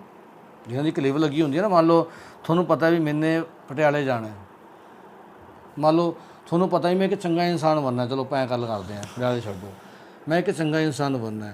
ਫਿਰ ਤੁਹਾਨੂੰ ਬਹੁਤ ਲੋਕ ਕਹਿਣਗੇ ਵੀ ਇਹ ਤਾਂ ਮਾੜਾ ਹੈ ਜੀ, ਇਹਨੇ ਐਂ ਕਰਤਾ ਜੀ, ਇੱਦਾਂ ਇਹਨੇ ਐਂ ਨਹੀਂ ਕਰਨਾ ਚਾਹੀਦਾ। ਉਹ ਫਿਰ ਸੁਣਦਾ ਨਹੀਂ ਗੱਲ। ਜੇ ਸੁਣੂਗਾ ਤਾਂ ਅੰਦਰ ਖਿਝ ਪੈਦਾ ਹੋਊਗੀ, ਗੁੱਸਾ ਆਊਗਾ, ਗੁੱਸਾ ਆਊਗਾ ਤਾਂ ਸਮਾਂ ਖਰਾਬ ਹੋਊ, ਆਪਣਾ ਜੀਵਨ ਖਰਾਬ ਕਰੂ। ਕਿਉਂਕਿ ਹੁਣ ਤੱਕ ਲਕਸ਼ ਤੇ ਜਾਣਾ ਨੇ। ਮੰਨ ਲਓ ਇੱਕ ਬੰਦੇ ਨੇ 10,000 ਬੂਟਾ ਲਾਉਣਾ, ਉਹਨੇ ਗਿਣਤੀ ਕਰ ਲਈ, ਫਿਰ ਲੋਕ ਉਹਨੂੰ ਬੜੀਆਂ ਸਲਾਹਾਂ ਦੇਣ ਵਾਲੇ ਮਿਲ ਜਾਂਦੇ ਨੇ, ਇਹ ਤਾਂ ਉਵੇਂ ਲਾਈ ਜਾਂਦਾ ਹੈ, ਇਹ ਦੇਖੋ ਜੀ ਆਹ ਟਾਈਮ ਖਰਾਬ ਕਰਤਾ, ਇਹਨੇ ਇੱਥੇ ਬੂਟੇ ਲਾ ਕੇ ਜਗ੍ਹਾ ਖਰਾਬ ਕਰਤੀ, ਇਹਨੇ ਫਲਾਣਾ ਕਰਤਾ, ਬਹੁਤ ਲੋਕ ਕੁਛ ਕਹਿਣਗੇ। ਜਦੋਂ ਉਹਨਾਂ ਦੀਆਂ ਗੱਲਾਂ 'ਚ ਆ ਕੇ ਫਿਰ ਅਸੀਂ ਖੜ ਜਾਂਦੇ ਹਾਂ, ਕੰਮ ਕਰਨੇ ਬੰਦ ਕਰ ਦਿੰਦੇ ਹਾਂ ਵੀ ਛੱਡ ਯਾਰ, ਲੋਕ ਤਾਂ ਹੀ ਕਹੀ ਜਾਂਦੇ, ਮੈਂ ਕਰਦਾ ਹੀ ਨਹੀਂ। ਜਿਵੇਂ ਕਿ ਕਹਿੰਦੇ ਨੇ ਵੀ ਮੈਂ ਤਾਂ ਸਭ ਕੁਝ ਚੰਗਾ ਕਰੀ ਜਾਂਦਾ, ਫਲਾਣਾ ਢਵਾਣਾ। ਜਿੰਨਾ ਸੁਣਾਂਗੇ ਆਲੇ ਦੁਆਲੇ ਨੂੰ, ਉਹਨਾਂ ਅਸੀਂ ਆਪਣੇ ਲਕਸ਼ ਤੋਂ ਭਟਕਾਂਗੇ। ਤਾਂ ਗੁਰੂ ਜੀ ਕਹਿੰਦੇ ਇੱਕ 'ਚ ਰੱਤੇ ਰਹੋ, ਉਹ ਲਿਵ ਲਾ ਲਓ ਬਸ, ਸੁਣੋ ਹੀ ਨਾ ਦੁਨੀਆ ਕੀ ਕਹਿੰਦੀ ਹੈ। ਆਪਣੇ ਕਾਰਜ ਨੂੰ ਪਤਾ ਲੱਗਾ ਮੈਂ ਗੁਰੂ ਨਾਲ ਸੱਚਾ ਕੰਮ ਕਰ ਰਿਹਾ, ਤਾਂ ਬਸ ਲੱਗ ਜਾਓ। ਪਾਏ ਭਗਤ ਤੇਰੇ ਮਨ ਪਾਏ, ਪਾਏ ਭਗਤ ਤੇਰਾ ਮਨ ਪਾਏ। ਕਹਿੰਦੇ ਤੇਰੇ ਚਰਨਾਂ ਵਿੱਚ ਲੱਗਣ ਕਰਕੇ, ਤੇਰੀ ਭਗਤੀ ਕਰਨ ਕਰਕੇ ਉਹ ਤੈਨੂੰ ਤੇਰੇ ਮਨ ਵਿੱਚ ਪਿਆਰੇ ਲੱਗਦੇ ਹਨ। ਤਾਂ ਪ੍ਰਮਾਤਮਾ ਜਿਹੜੇ ਲਿਵ ਲਾ ਲੈਂਦੇ ਨੇ ਨਾ, ਤਾਂ ਪ੍ਰਮਾਤਮਾ ਨੇ ਤੇ ਗੁਰੂ ਦੇ ਮਨ 'ਚ ਉਹ ਪਿਆਰੇ ਲੱਗਦੇ ਨੇ। ਇਸ ਕਰਕੇ ਸਾਨੂੰ ਕਿਸੇ ਦੇ ਇੱਧਰ ਉੱਧਰ ਸੁਣਨ ਦੀ ਲੋੜ ਨਹੀਂ ਹੈ। ਸਤਿਗੁਰ ਸੇਵਨ ਸਦਾ ਸੁਖ ਦਾਤਾ, ਉਹ ਹਮੇਸ਼ਾ ਹੀ ਸੱਚੇ ਗੁਰੂ ਦੀ ਸੇਵਾ ਕਰਦੇ ਹਨ, ਭਾਵੇਂ ਸੱਚੇ ਰਾਹਾਂ 'ਤੇ ਚੱਲਦੇ ਹਨ, ਜਿਹੜਾ ਹਮੇਸ਼ਾ ਹੀ ਸੁਖ ਦੇਣ ਵਾਲਾ ਹੈ। ਸਤਿਗੁਰ ਸੱਚਾ ਗੁਣ, ਸੱਚੇ ਗੁਣ। ਸਤਿਗੁਰ, ਗੁਰ ਦਾ ਮਤਲਬ ਗੁਣ, ਗਿਆਨ, ਸੱਚਾ ਗਿਆਨ। ਉਹ ਸੱਚੇ ਗਿਆਨ ਦੀ ਹੀ ਸੇਵਾ ਕਰਦੇ ਹਨ, ਭਾਵ ਉਹਦੇ 'ਤੇ ਹੀ ਤੁਰਦੇ ਹਨ, ਜਿਹੜਾ ਸਦਾ ਸੁਖ ਦੇਣ ਵਾਲਾ ਹੈ। ਸਭ ਇੱਛਾ ਆਪ ਪੁਜਾਵਨਿਆ, ਇਹ ਤਾਂ ਸਾਰੀਆਂ ਇੱਛਾ ਆਪੇ ਪੂਰੀਆਂ ਹੋ ਜਾਂਦੀਆਂ ਨੇ। ਗੁਰੂ ਜੀ ਕਹਿੰਦੇ ਹਰ ਜੀਓ ਤੇਰੀ ਸਦਾ ਸ਼ਰਨ ਆਈ। ਗੁਰੂ ਜੀ ਕਹਿੰਦੇ ਹੈ ਪ੍ਰਮਾਤਮਾ ਮੈਂ ਤਾਂ ਹਮੇਸ਼ਾ ਹੀ ਤੇਰੀ ਸ਼ਰਨ ਪਿਆ ਰਹਿੰਦਾ ਹਾਂ। ਆਪੇ ਬਖਸ਼ੈ ਦੇ ਵਡਿਆਈ, ਤੂੰ ਆਪੇ ਬਖਸ਼ ਕੇ ਵਡਿਆਈ ਦੇ ਦਿੰਦਾ ਹੈ। ਜਮ ਕਾਲ ਤਿਸ ਨੇੜ ਨਾ ਆਵੈ, ਫਿਰ ਉਹਦੇ ਜਿਹੜੇ ਵਿਕਾਰ ਨੇ ਨੇੜੇ ਨਹੀਂ ਆਉਂਦੇ, ਕਦੇ ਵੀ ਹਾਵੀ ਨਹੀਂ ਹੁੰਦੇ, ਲੜਦੇ ਨਹੀਂ ਉਹ ਬੰਦੇ ਇੱਕ ਦੂਜੇ ਨਾਲ, ਖਿੱਚਦੇ ਨਹੀਂ ਹੈਗੇ, ਵਿਕਾਰਾਂ 'ਚ ਨਹੀਂ ਪੈਂਦੇ ਇੱਕ ਦੂਜੇ ਨਾਲ। ਜੋ ਹਰ ਹਰ ਨਾਮ ਧਿਆਵਨਿਆ, ਜਿਹੜੇ ਕਿ ਹਰੀ ਦਾ, ਉਸ ਪਰਮਾਤਮਾ ਦੇ ਨਾਮ ਨੂੰ ਧਿਆਉਂਦੇ ਰਹਿੰਦੇ ਹਨ। ਧਿਆਨ ਦਾ ਮਤਲਬ ਪਰਮਾਤਮਾ ਦੀਆਂ ਗੱਲਾਂ ਨੂੰ ਯਾਦ ਕਰੀ ਜਾਂਦੇ ਹਨ। ਮੈਂ ਦਿਨ 'ਚ ਗੱਲਾਂ ਯਾਦ ਕਰੀ ਜਾਂਦਾ ਵਾਂ, ਮੈਂ ਕਿਸੇ ਦਾ ਬੁਰਾ ਨਹੀਂ ਕਰਨਾ ਜੀ, ਮੇਰੇ ਗੁਰੂ ਨੇ ਕਿਹਾ, ਮੈਂ ਵਿਕਾਰੀ ਨਹੀਂ ਬਣਨਾ, ਮੈਂ ਇਹ ਨਹੀਂ ਕਰਨਾ, ਫਿਰ ਆਉਣਾ ਹੀ ਨਹੀਂ ਮੇਰੇ ਮਨ 'ਚੋਂ ਗੱਲਾਂ। ਜਦ ਮੈਂ ਹਟਾਊਂਗਾ ਆਪਣੇ ਮਨ ਨੂੰ ਬਾਰ-ਬਾਰ ਹੈ ਨਾ। ਜਾਂ ਇੱਕ ਹੋਰ ਚੀਜ਼, ਜੇ ਮੈਂ ਸਾਰਾ ਦਿਨ ਚੰਗੇ ਕੰਮ 'ਚ ਲੱਗਿਆ ਰਹੂੰਗਾ ਵੀ ਚਲੋ ਅੱਜ ਬੂਟੇ ਲਾ ਲਈਏ, ਅੱਜ ਆਪਾਂ ਪੜ੍ਹਾਈ ਕਰ ਲਈਏ, ਅੱਜ ਗੁਰੂ ਦੀ ਸਿੱਖਿਆ ਸੁਣ ਲਈਏ, ਉਹ ਵਿਕਾਰੀ ਗੱਲਾਂ ਵੱਲ ਧਿਆਨ ਹੀ ਨਹੀਂ ਜਾਣਾ, ਵਿਹਲਿਆਂ ਨਹੀਂ ਹੋਵਾਂਗੇ ਆਪਾਂ। ਅਨ ਦਿਨ ਰਾਤੇ ਜੋ ਹਰ ਪਾਏ, ਕਹਿੰਦੇ ਜਿਹੜੇ ਦਿਨ ਰਾਤ ਇਸ ਕੰਮ 'ਚ ਲੱਗੇ ਰਹਿੰਦੇ ਹਨ, ਉਹ ਹਰੀ ਨੂੰ ਚੰਗੇ ਲੱਗਦੇ ਹਨ। ਮੇਰਾ ਪ੍ਰਭ ਮੇਲੇ ਮੇਲ ਮਿਲਾਏ, ਮੇਰਾ ਪ੍ਰਭ ਮੇਲੇ, ਮੇਰੇ ਪ੍ਰਭੂ ਨੇ ਉਹਨਾਂ ਨੂੰ ਆਪਣੇ ਨਾਲ ਮਿਲਾ ਲਿਆ ਹੈ, ਆਪਣੇ ਚਰਨਾਂ ਵਿੱਚ ਜੋੜ ਲਿਆ ਹੈ। ਸਦਾ ਸਦਾ ਸੱਚੇ ਤੇਰੀ ਸ਼ਰਨਾਈ, ਤੂੰ ਆਪੇ ਸੱਚ ਬੁਝਾਵਨਿਆ। ਗੁਰੂ ਜੀ ਕਹਿੰਦੇ ਹੈ ਪ੍ਰਮਾਤਮਾ ਸਦਾ ਸਦਾ ਦਾ ਭਾਵ ਹਰ ਪਲ, ਹਮੇਸ਼ਾ ਹੀ ਸੱਚੇ ਹੈ, ਸੱਚ ਹੈ ਪ੍ਰਮਾਤਮਾ ਤੇਰੀ ਸ਼ਰਨਾਈ, ਮੈਂ ਤੇਰੀ ਸ਼ਰਨਾਈ ਰਹਿੰਦਾ ਹਾਂ। ਭਾਵੇਂ ਮੈਂ ਤੇਰੀ ਗੱਲਾਂ 'ਚ ਰਹੂੰਗਾ, ਵਾ ਜੋ ਤੂੰ ਗੁਰੂ ਜੀ ਮੈਨੂੰ ਕਹਿੰਦੇ ਮੈਂ ਉਹੀ ਕੰਮ ਕਰਾਂਗਾ। ਤੂੰ ਆਪੇ ਸੱਚ ਬੁਝਾ ਬਣਿਆ, ਤੂੰ ਮੈਨੂੰ ਆਪੇ ਸੱਚ ਦੀ ਸਮਝ ਪਾ ਦੇਂਗਾ। ਇੱਕ ਦਿਨ ਮੈਂ ਤੇਰੇ ਰਾਹਾਂ 'ਤੇ ਤੁਰੀ ਜਾਊਂਗਾ, ਤਾਂ ਤੂੰ ਮੈਨੂੰ ਇੱਕ ਦਿਨ ਆਪੇ ਸੱਚ ਨੂੰ ਸਮਝਾ ਦੇਂਗਾ, ਆਪੇ ਉਸ ਪਰਮਾਤਮਾ ਦੇ ਦਰਸ਼ਨ ਕਰਾ ਦੇਂਗਾ। ਜਿਨ ਸੱਚ ਜਾਤਾ ਸੇ ਸੱਚ ਸਮਾਣੇ। ਗੁਰੂ ਜੀ ਕਹਿੰਦੇ ਜਿਸ ਨੇ ਸੱਚ ਨੂੰ ਸਮਝ ਲਿਆ, ਸੱਚ ਕਹਿਣਾ ਬੜਾ ਸੌਖੀ ਗੱਲ ਹੈ। ਸੱਚ ਸਭਨਾ ਦਾ ਖਸਮ ਹੈ, ਚਲੋ ਅਸੀਂ ਪੜ੍ਹ ਰਹੇ ਸੀ, ਇਹ ਗੱਲ ਸਾਰੇ ਬੋਲੀ ਜਾਂਦੇ ਨੇ, ਪਰ ਕਹਿੰਦੇ ਜਿਸ ਨੇ, ਪਰ ਗੁਰੂ ਜੀ ਕਹਿੰਦੇ ਇਕੱਲਾ ਕਹਿਣਾ ਨਹੀਂ ਹੈ। ਜਿਨ ਸੱਚ ਜਾਤਾ ਸੇ ਸੱਚ ਸਮਾਣੇ, ਜਿਸ ਨੇ ਸੱਚ ਨੂੰ ਸਮਝਿਆ ਉਹ ਤਾਂ ਸੱਚ ਦਾ ਹੀ ਰੂਪ ਹੋ ਗਿਆ। ਹਰ ਗੁਣ ਗਾਵੈ ਸੱਚ ਵਖਾਣੇ, ਉਹ ਸੱਚ ਦੀ ਗੱਲ ਕਰਦਾ ਹਰੀ ਦੇ ਗੁਣਾਂ ਦੀ ਹੀ ਜੀਵਨ ਜਿੰਦਾ। ਹਰ ਗੁਣ ਗਾਵੈ, ਫਿਰ ਉਹ ਹਰੀ ਦੇ ਗੁਣ ਗਾਉਂਦਾ ਹੈ। ਜਿਹਨੇ ਸੱਚ ਸਮਾ ਗਿਆ ਉਹ ਚੰਗੇ ਕੰਮੇ ਕਰਦਾ ਜ਼ਿੰਦਗੀ 'ਚ, ਉਹ ਲੜਦਾ ਝਗੜਦਾ ਨਹੀਂ ਕਿਸੇ ਨਾਲ ਫਾਲਤੂ ਦਾ, ਉਹ ਇੱਕ ਦੂਜੇ ਨਾਲ ਮਾੜੀ ਗੱਲ 'ਤੇ ਉਹ ਨਹੀਂ ਹੁੰਦਾ, ਵੈਰ ਨਹੀਂ ਪਾਉਂਦਾ, ਉਹ ਸੱਚ ਦੀ ਹੀ ਗੱਲ ਕਰਦਾ ਹੈ, ਸੱਚ ਵਿਖਾਣੇ ਨੂੰ, ਸੱਚ ਨੂੰ ਰਸਤਾ ਦਿਖਾ ਦਿੱਤਾ ਹੁੰਦਾ ਹੈ। ਨਾਨਕ ਨਾਮ ਰਤੇ ਬੈਰਾਗੀ, ਨਿਜ ਕਰ ਤਾੜੀ ਲਾਵਨਿਆ। ਹੇ ਨਾਨਕ, ਜਿਹੜੇ ਮਨੁੱਖ ਪਰਮਾਤਮਾ ਦੇ ਨਾਮ ਵਿੱਚ ਰੰਗੇ ਰਹਿੰਦੇ ਹਨ, ਉਹ ਮਾਇਆ ਦੇ ਮੋਹ ਵੱਲੋਂ ਉਪਰਾਮ ਹੋ ਜਾਂਦੇ ਹਨ। ਉਹ ਬਾਹਰ ਮਾਇਆ ਦੇ ਪਿੱਛੇ ਭੜਕਣ ਦੀ ਥਾਂ 'ਤੇ ਆਪਣੇ ਹਿਰਦੇ ਘਰ ਵਿੱਚ ਟਿਕੇ ਰਹਿੰਦੇ ਹਨ। ਭਾਵ ਉਹ ਡਰ ਭੜਕਣਾ ਵਿੱਚ ਨਹੀਂ ਜਿੰਦੇ, ਉਹ ਅੰਦਰ ਆਪਣੇ ਹਿਰਦੇ ਵਿੱਚ ਟਿਕ ਕੇ ਸੱਚ ਦੀ ਖੋਜ ਕਰਕੇ ਆਪਣੇ ਲਕਸ਼ ਵੱਲ ਤੁਰਦੇ ਨੇ, ਜੋ ਉਹਨਾਂ ਦਾ ਬਣ ਚੁੱਕਿਆ ਹੁੰਦਾ। ਦੇਖੋ ਕੋਈ ਵਿਅਕਤੀ, ਹੁਣ ਆਪਾਂ ਕਿਸੇ ਦੀ ਗੱਲ ਕਰਦੇ ਹਾਂ, ਕੋਈ ਬੰਦਾ ਬੂਟੇ ਲਾ ਰਿਹਾ, ਉਹਨੇ ਲਕਸ਼ ਬਣਾ ਲਿਆ, ਉਹ ਪ੍ਰਵਾਹ ਨਹੀਂ ਕਰਦੇ, ਲੱਗ ਜਾਂਦੇ ਨੇ ਵਾਹਿਗੁਰੂ ਦਾ ਨਾਮ ਜਪਦੇ ਨੇ, ਪਰਮਾਤਮਾ ਦਾ ਆਪਣਾ ਕੰਮ ਕਰੀ ਜਾਂਦੇ ਨੇ। ਹੁਣ ਜੇ ਆਪਾਂ ਸੀਚੇਵਾਲ ਦੀ ਗੱਲ ਕਰੀਏ, ਉਹ ਪਾਣੀ ਸਾਫ਼ ਕਰੀ ਜਾਂਦਾ, ਉਹ ਵੀ ਬੂਟੇ ਲਾਈ ਜਾਂਦਾ, ਉਹ ਲਕਸ਼ 'ਚ ਲੱਗਿਆ ਹੋਇਆ ਬੰਦਾ ਆਪਣੇ। ਭਗਤ ਪੂਰਨ ਸਿੰਘ ਜੀ ਆਪਣੇ ਲਕਸ਼ 'ਚ ਲੱਗੇ ਹੋਏ ਸੀਗੇ, ਕਰੀ ਜਾਂਦੇ ਸੀ ਨਾ ਕਾਰਜ ਆਪਣੇ। ਇੱਦਾਂ ਬਹੁਤ ਵਿਅਕਤੀ ਨੇ ਜਿਨ੍ਹਾਂ ਦਾ ਆਪਾਂ ਨਹੀਂ ਜਾਣਦੇ, ਜਿਹੜੇ ਆਪਣੇ ਕਾਰਜਾਂ 'ਚ ਲੱਗੇ ਹੋਏ ਨੇ ਅਤੇ ਉਸ ਪਰਮਾਤਮਾ ਨੂੰ ਯਾਦ ਕਰਦੇ ਨੇ, ਫਾਲਤੂ ਲੋਕਾਂ ਦੀਆਂ ਗੱਲਾਂ 'ਚ ਆਉਂਦੇ ਹੀ ਨਹੀਂ। ਨਾ ਲੋਕਾਂ ਦੀਆਂ ਗੱਲਾਂ 'ਚ ਆਉਣ ਕਰਕੇ ਉਹਨਾਂ ਦਾ ਮਨ ਸੁਖੀ ਰਹਿੰਦਾ ਅਤੇ ਜੀਵਨ ਇੱਕ ਪ੍ਰਾਪਤੀ ਕਰਕੇ ਜਾਂਦਾ ਹੈ ਇੱਥੋਂ। ਵਾਹਿਗੁਰੂ ਜੀ ਕਾ ਖਾਲਸਾ, ਵਾਹਿਗੁਰੂ ਜੀ ਕੀ ਫਤਿਹ।